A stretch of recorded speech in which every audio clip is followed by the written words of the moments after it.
इस लेक्चर में national technology day के बारे में डिस्कस करेंगे। रिसेंटली न्यूज में है क्योंकि 11 मई को सेलिब्रेट किया गया नेशनल टेक्नोलॉजी डे। राष्ट्रीय तकनीकी दिवस बोलेंगे इसको हिंदी में। 1999 से ये मनाया जा रहा है, सेलिब्रेट किया जा रहा है। इसका मकसद ये होता है इंडिया के जितने भी टेक्नोलॉजिकल एडवांसमेंट हैं, यानी कि इंडिया ने जितना भी डेवलपमेंट किया है टेक्नोलॉजी के रास्ते में, उस अचीवमेंट को मार्क करना, यानी कि उस अचीवमेंट को सेलिब्रेट करना इसका मकसद होता है। इस साल 2022 की थीम क्या है इस टेक्नोलॉजी डे की? Integrated approach in science and technology for a sustainable future, ये इसकी थीम है।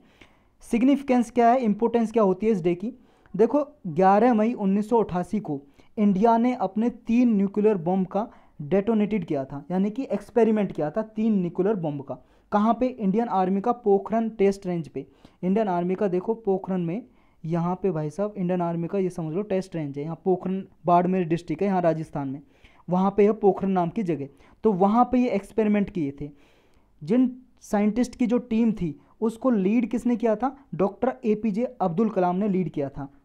और यहाँ पे देखो शक्ति 1 नाम से न्यूक्लियर मिसाइल टेस्ट की थी राजस्थान के पोखरन टेस्ट रेंज में।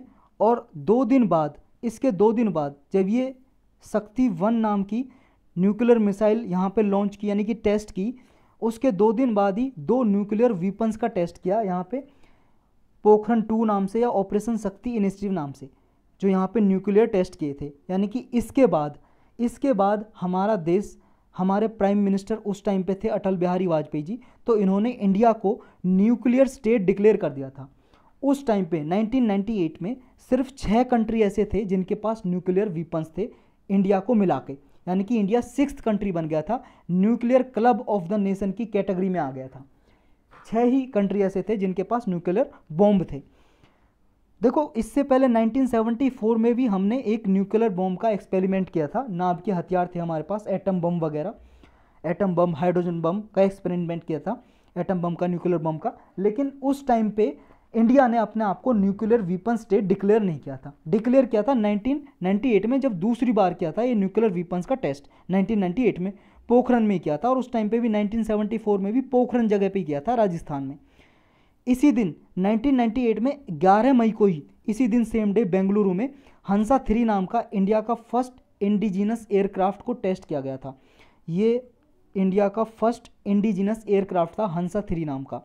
इंडिजिनस का मतलब है हमने खुद इंडिया में ही बनाया था इसको, इसलिए इसको इंडिजिनस बोला जाता है। किसी को भी जो इंडिया में बना हो या किसी और देश में बना हो तो वो अपना देश उसको इंडिजिनस बोलेगा। हमने अपने इंडिया में ही बनाया तो हमारे इंडिया के लिए इंडिजिनस हो गया।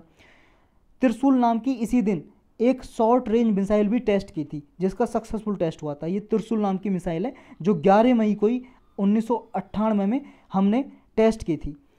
एक technological development board of India है, ये ये डे होता है जो हमारा नेशनल टेक्नोलॉजिकल डे, ये इसको होस्ट करता है। इस पे इस दिन वेबिनार कराता है, यानी कि एक मीटिंग कराता है, कॉन्फ्रेंस कराता है, सेमिनार कराता है टेक्नोलॉजिकल डेवलपमेंट बोर्ड जब नेशनल टेक्नोलॉजी डे होता है। इस दिन ये हर फील्ड से, मतलब साइंस टेक्नोलॉजी की फील्ड से कोई इंडिविजुअल है उनको सपोर्ट करता है, यानी कि ज़्यादा से ज़्यादा वो टेक्नोलॉजी लेके आएँ, डेवलपमेंट करें, रिसर्च डेवलपमेंट करें।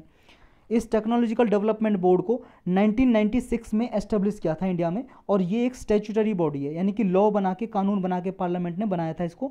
स्टैट्यूटरी बॉडी है, एक सांविधिक संस्था है। Ministry of technology, science and technology है जो मिनिस्ट्री, उसके अंदर department of science and technology है, उसके अंडर ये वर्क करता है, काम करता है टेक्नोलॉजी डेवलपमेंट बोर्ड। और देखो ये फाइनेंशियल असिस्टेंस भी प्रोवाइड करता है।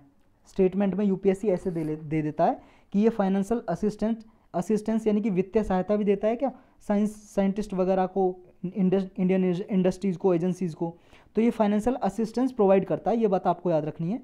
इंडस्ट्रीज़ को, एजेंसीज़ को, या कोई ऐसी कॉमर्शलाइजेशन करती है इंडस्ट्री या इम्पोर्टेड टेक्नोलॉजी को अडॉप्ट करने के लिए, बाहर से कोई टेक्नोलॉजी आई उसको अपने इंडिया में डेवलप करने के लिए भी ये फाइनेंशियल असिस्टेंस प्रोवाइड करता है। इंडिया देखो अभी 9 कंट्रीज़ की कैटेगरी में है, क्योंकि पूरे वर्ल्ड में सिर्फ 9 कंट्री है जिनके पास न्यूक्लियर वीपन्स है, नाभ के हथियार हैं। उनमें से एक इंडिया भी है, जैसे इंडिया है, पाकिस्तान है, नॉर्थ कोरिया है, आपका पाकिस्तान गिन लिया हमने, इजराइल है, रसिया है, चाइना है, यूएस है, ब्रिटेन है, फ्रांस है। तो ये टोटल मिला के 9 कंट्री हैं ऐसी जिनके पास न्यूक्लियर वीपन है। और 1974 में इंडिया ने पहला न्यूक्लियर टेस्ट किया था, वो भी पोखरण में, राजस्थान में, और उसका कोड नाम दिया था इस न्यूक्लियर टेस्ट का स्माइलिंग बुद्धा। और जो 1998 में क्या था 11 मई को, उसका नाम क्या दिया था, ऑपरेशन शक्ति। तो ये नाम याद रखने हैं आपको, ऑपरेशन शक्ति इनिशिएटिव, और स्माइलिंग बुद्धा नाम था 1974 के फर्स्ट न्यूक्लियर टेस्ट का।